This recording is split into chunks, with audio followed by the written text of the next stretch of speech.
So hello and welcome back to the Unforced Third. We're checking in a couple of days after the French Open.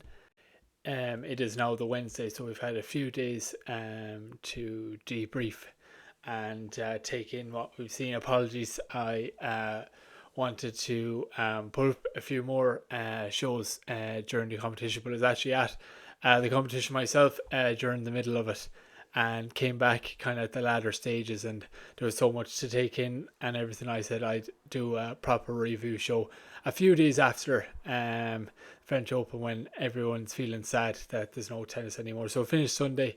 So just going to have a quick recap of, say, just the kind of highlights from the fourth round to the final in both the men's and the women's. Because so much went on, it's hard to kind of process it all. So that's why I always like to try and take a few days after it. And it was a great French Open. As I said, there's nothing like the week or the few days after a Grand Slam. There's something missing in your life. I feel like at the end you get, as I said with the Australian, you get kind of tired and you're kind of looking forward to it being over, all the drama on and off the tennis court, and then it's over and you're very sad. But we've only a few weeks to go to Wimbledon. We'll have a quick review, see what we learn, and see how the rest of the year is looking. So it's the best Grand Slam really, in terms of the depression you get afterwards, as Wimbledon's only about 2.5 weeks away now as well. So the grass court season rolls straight in. So you can't beat it. That's why we love the summertime. So on the men's side, I'll just have a quick recap for the second week, kind of the fourth round onwards, but I won't dwell too much on the fourth round, I promise. And I promise to try and stick to the highlights because there's so much that goes on. So the fourth round, the only kind of, on the men's side, we'll start off with the only kind of thing to highlight here. I think everyone won who the seeds, or who there was no real shocks, just that Rune bet the Argentinian Cerundolo in a 5-set thriller on Susan Longland, the second kind of biggest court at Rolland Garros, and it's kind of important for what happens in the quarterfinal, which was repeated last year against Casper Ruud, the eventual finalist. And moving on to do the quarterfinals, then Ruud disposed of him fairly easily. That game was built up. There was a bit of controversy last year. The two boys didn't get along too well, and that was kind of built up as a huge quarter final. It didn't really live up to building, but Ruud played very well. He was very consistent, and his forehand did a lot of damage to Rune. But I think Rune was a bit fatigued, possibly from the Cerundolo game, coming so close, and it was a 5-hour thriller, and you only have a day to recover. Now he's fit, but I think even mentally it may have taken a bit out of him, and he was just a bit passive. He never really got kicking into the game, and usually he uses the crowd and stuff like that. So that was a bit disappointed, but again, you have to give credit to Ruud, who stayed at the constant level the whole time. Zverev dispatched of Echeverry. Zverev made the semi-final. It was great to see him back. And I was at the other two quarterfinals, Novak against Kachanov. It was a textbook Novak performance. Kachanov played the better tennis almost for the large part of the game. He won the first set and he played very well in the second set, but it came down to a tiebreak. And Djokovic has a way of winning tiebreaks in Grand Slams. His record is insane. And it was a really textbook. He just kind of turned the switch, and then he started playing some of the best tennis he's ever played.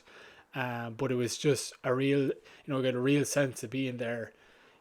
What 5 sets means. Kachanov goes one up, the crowd is with him, he's feeling like $1 million, but you always feel like there's a long way to go. And I don't think many people in the crowd, this is the power of Djokovic, felt even if he goes 2 sets down, that it's not over until a 5 set best of 5 sets is a really different ball game, and Djokovic is so good at it, being defensive. I think maybe he's one of the best problem solvers on the game, and that's why he was so good. So it's really cool to see him flick a switch, win the important points, and then push on from there. And his level in the third and fourth set was amazing. For a 37-year-old man, his movement was brilliant, and it was a baking hot day in Paris, and the fitness of the man was incredible as well. Then the night session that night, which I was really looking forward to, was Alcaraz against Tsitsipas, which would have been the pick of the quarterfinals, I think, on paper. But similar to one or two other games, Tsitsipas kind of let us down. He really didn't show up for two sets, and the third one he put in a good effort, but he was a bit passive. But Alcaraz played so well. He was making it. To see him live in the flesh, really understood that this guy's going to win many Grand Slams. I don't think there's any doubt. He got such a complete game. And it was amazing. He hit one shot. He was kind of moving away, hits the forehand kind of in the air as he moves away cross court, and for a lot of it, Tsitsipas couldn't do much. Because the shots Alcaraz coming up, his variety, the skill, and then the accuracy and power of them. There's only so much he can do, but I just thought Tsitsipas was better than what he showed, and he got involved in the third set. And he really did give a fight, but you can't not show up for two sets against Alcaraz. He's going to punish you. So it turned into a good game in the end, but I was a bit disappointed in Tsitsipas. I feel like he's better than that, and I really would love to see him win a Grand Slam, and it almost feels in some ways that his time has passed, even though he's only 24 or 25, because there's that period a few years ago where him and Zverev and other guys were kind of taken up after the big three, but now Rune is coming along and Alcaraz is coming along, so, and they seem to be considerably better than them at this moment in time, or getting the better of them in the important games. So that was a bit of a disappointment. On to the semis then. Sorry, I am rambling. Novak takes on Alcaraz, the game we all wanted to see since the US Open, really.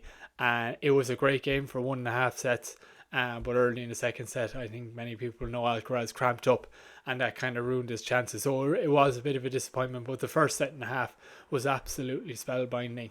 Alcaraz hits one shot on the forehand, but he's on the baseline and he's kind of turning away and he's hitting it cross court. It was one of the best shots I've ever seen on the tennis court. I was back home by then watching on TV. It was one of the best tennis shots I've ever seen in my life.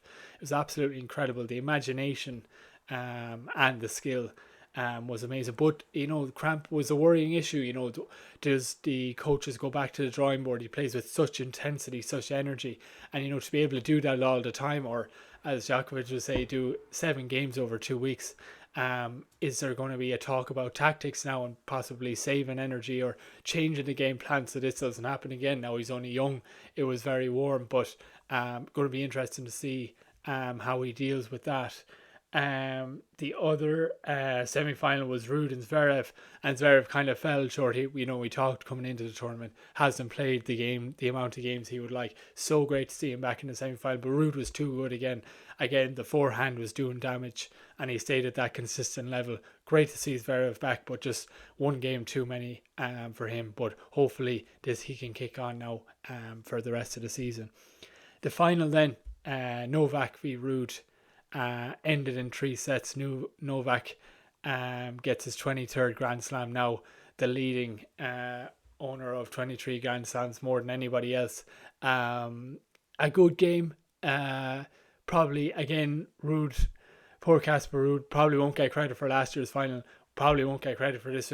Played absolutely amazing, absolutely amazing, especially in the first set. And again, went to a tiebreak, and Novak wins tiebreaks when it really matters. He turns it on. And, I would just like to give, I really have affection for Casper Ruud. I think he's one of the best guys. He's made 3 Grand Slam finals now out of the last 5 Grand Slams. He plays at such a high level. Probably not the star in the conventional sense, a very kind of, honest guy whenever you speak, very open about his game, but just not too flashy. I feel like if with a different personality, he'd be a bigger star, but I think he's one of the guys the sport should really build around, because such an example, always, loses well, wins well, has a ripping forehand. And that's where I thought he could beat Djokovic, because I think on paper Djokovic's game is a bit better, but I'd give him the edge. I'd say Casper Ruud has a slightly better forehand, but only slightly and only on some days.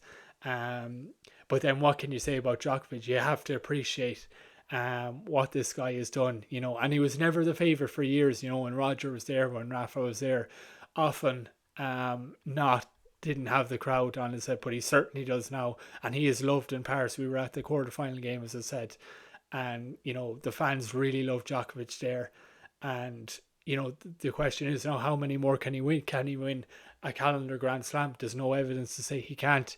Wimbledon's in a few weeks. He'd like to fancy his chances there, but you just have to appreciate the level this man plays at.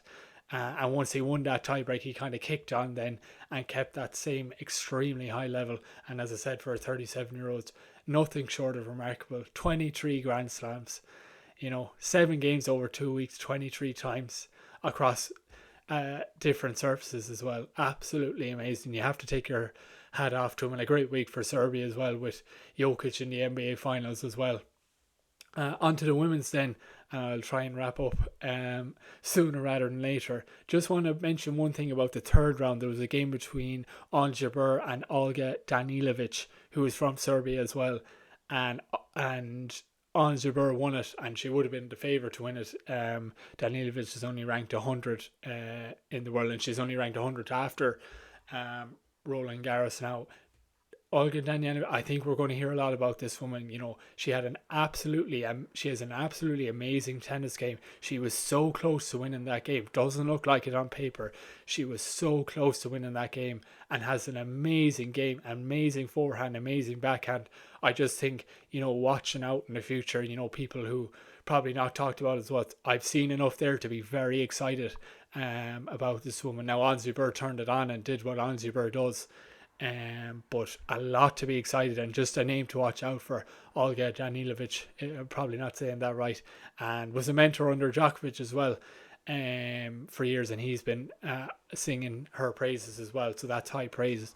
Obviously, pick of the fourth round was the only women's night game over the 2 weeks, Sabalenka versus Sloane Stephens, and it was a great game. It was under the lights. It was the only women's game picked for the night match, which was under controversy as well, but an absolutely amazing game. And Stephens played very, very well, but Sabalenka just had the edge and kicked on to win. But a great game. During the fourth round, or just before the fourth round, Rybakina had to pull out due to injury, so that kind of sucked the life out of the start of the second week. There was a real disappointment from all the fans there as well, wanting to see Iga, Sabalenka and Rybakina in the mix, but hopefully she gets better soon and is good for Wimbledon to defend her title from last year. Quarterfinals, Haddad Maia beat Ons Jabeur. Haddad Maia is Brazil. She's now inside the top 10. She was ranked 14, has an amazing game. Gave Iga a great run in the semis, which we'll go on about now. Was after a marathon game, I think 3 hours and 52 minutes against Tormo in the fourth round, and played amazing. She has an amazing tennis game, and it's great to see someone kind of blossom late in their career. She's had a lot of injuries, but she's played a lot of doubles and has a great fighting spirit, and it was great to see her do so well. The first Brazilian tennis player to reach this far, I think, in the Open era, or for a long time, for sure. So she's inside the top 10 now. She's lost on her first game on the grass court, but that's too early. I'd say she's tired. Mukova beat Pavlyuchenkova. Mukova, eventual finalist, showed great variety in her game. Very solid game. Great forehand, good backhand, great movement, can read the game well, very intelligent player, and I really got to see why she made the final there. Just seeing her live, you really didn't know what she was going to do, and there's a certain methodology to her variety as well. And Pavlyuchenkova played very well in the first set as well, and former finalist here, Rolland Garros, so that's when you kind of was looking at Mukova going, okay, she could win this thing. Sabalenka beats Svitolina, relatively comfortable in the end. Two, competitive, closely fought sets, but Sabalenka just had a higher level there in the end. Semi-finals then, of note, I just assume Iga gets there at this point. Iga played Haddad Maia, and it was a great game. It was the first time Iga was really tested. And again, that's what I was singing the praises of Haddad Maia. Really put it up to Iga, really fought for every point. And you could see at the end, which I love. So many people get just run over by Iga. You could see at the end when she lost, she was really disappointed. She expected, after coming through that marathon game against Torma, after coming through a great quarterfinal against Ons Jabeur, that she expected to win that, not expected, but wanted to win that game. And that was great to see. And as I said, I hope we see a lot of her. And as I said, first Brazilian tennis player in a long, long time to reach this. And it was great to see her support. I love when a player is struggling for years and then comes up and has a great run and shows everyone that how good they've been all along. And the other semi-final was a real classic between Sabalenka and Mukova. 3 sets, really hard fought. Mukova prevailed in the end. Sabalenka's unforced errors let her down in the end, and Sabalenka had a great tournament. After winning the Australian Open this year, I suppose it was hard to know how she's going to do throughout the year, and she's maintained that level and if not brought it higher. But she had, she had to leave some press conferences. She decided not to do some press, getting a lot of politically related questions, as were a lot of players. And I think there was a lot going on off the court. I don't want to get into politics here. That's for another show. But I felt like she had a lot going on, and she just not the old Sabalenka came back, because she's moved on from that, but it was on her racket, and she, as she always does, she went for it. But Mukova, again, hats off to her, used her head, played with variety, and saw what was happening at the other side, and eventually prevailed to the final. And yeah, so interesting to see. Probably a bit of a shock, but again, when you look at the two games and look at both tournaments, it's almost not an insult to Mukova, but it's belittling Mukova to call it a huge upset, to be honest. The final then, Iga wins against Mukova in a classic final. It was better than the men's final nearly, and nearly as long. Iga really proved her worth again for the second time in the tournament only. She didn't drop a set, but she was under pressure. Mukova really brought it up to her and was really disappointed at the end.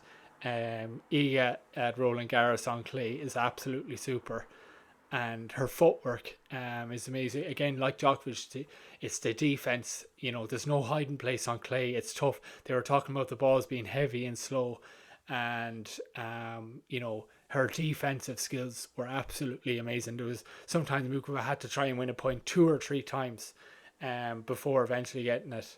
And she's a 3-time Rolland Garros champion now. What can you say? Absolutely amazing. Only 22 years old. And I was lucky enough, I was on the outer courts on Monday watching doubles and stuff, and I was lucky to see Iga practice for like 5 minutes. She was just on a back court, and I saw Iga and I saw Sabalenka practice, and Iga's footwork, up close, is absolutely amazing. I always think of Tom Hanks in that movie Big, when he's playing on the big piano. It's like a dance. There's a rhythm to it, and there's a real seriousness to her team as well when they were practicing. As I said, only saw 5 minutes, but not a lot of laughs. This is business, very intense. But look what she produces, and a great champion. You have to take your hat off to her. Sabalenka's practice was really amazing as well. The intense, the power, really got a sense for it being that the power everyone plays with.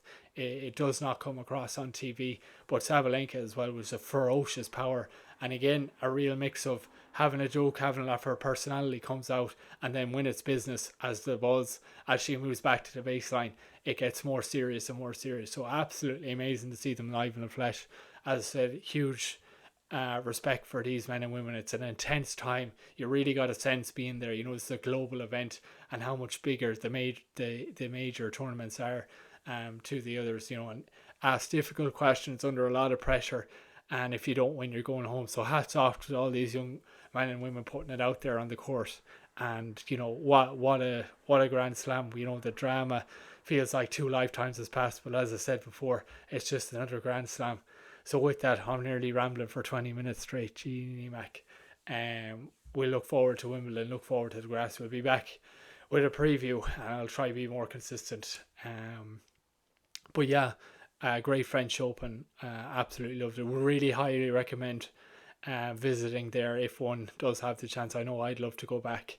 A real sense of place. The history is on the walls, and it's tennis, one of tennis's paradises. It's a world on its own where it feels like the only history is tennis related. The only thing that's going on is tennis, and it's the talent on display was absolutely amazing. So with that, I'll leave you.